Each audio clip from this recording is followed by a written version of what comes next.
My son was abducted by aliens and then returned because of his skin colour. I don't know how to process this, and honestly, I don't expect anyone to believe me. But something happened to my son last week, something I can't explain.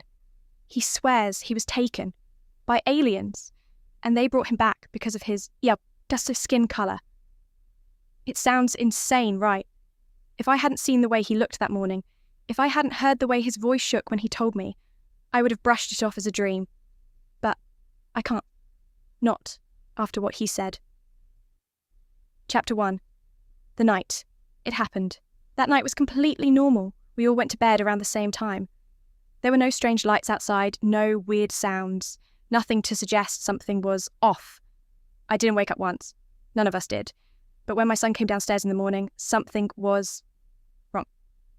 He looked exhausted.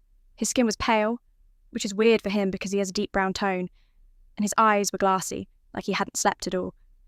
At first I thought he was sick, but when I asked if he was okay, he just said, "I was gone." I laughed nervously, thinking he was joking. Gone where? I don't know. That's when I really looked at him.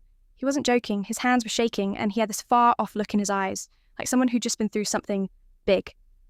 "I think I was taken," he finally said. And then he told me everything. Chapter 2. The room, the beings, the voices. The last thing he remembers from that night was lying in his bed. He wasn't dreaming. He swears he wasn't. He didn't feel like he fell asleep. 1 second, he was in his room. The next, he woke up somewhere else. A bright white room. Cold, metallic walls. No windows. A sterile smell, like a hospital. He was lying on a metal table, unable to move. Not restrained, just frozen. Like his body wasn't listening to him. And then he saw them. Tall, thin figures with smooth, grey skin and those huge black eyes. They didn't have mouths, at least not ones that moved.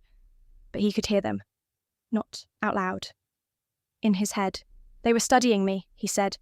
They weren't hurting me, but I could feel them poking, scanning, like they were checking something. He wasn't scared at first, just confused. It was like his emotions were dampened, like they didn't want him to panic. But then, something changed. One of the beings stepped closer, looking at him closely, studying his face, his arms, his skin, and then disappointment. "They didn't want me," he said, not in an experiment-failed way, not in a send-him-back way. More like he wasn't what they were looking for. Wrong one. Quotas filled. Send him back.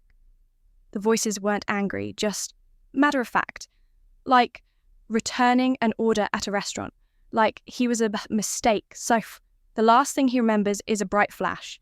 Then he was waking up in his own bed, like nothing happened. But to him, it wasn't nothing. It felt like he had been gone for a whole day. That's chapter 3. Why him? Why that? That's what I can't shake. The reason aliens are supposed to be beyond things like races, right? They don't care about our divisions. But these ones, they had a preference. That night, they were only taking white kids. My son didn't fit the criteria, so they sent him back. I don't know what scares me more, the fact that he was taken at all, or the fact that somewhere out there are kids who didn't get sent back. Has anyone else heard of this? I've read about abductions before, but nothing like this. If they're choosing who poly to take, what does that mean? What happens to the ones they keep? I don't know what to believe anymore.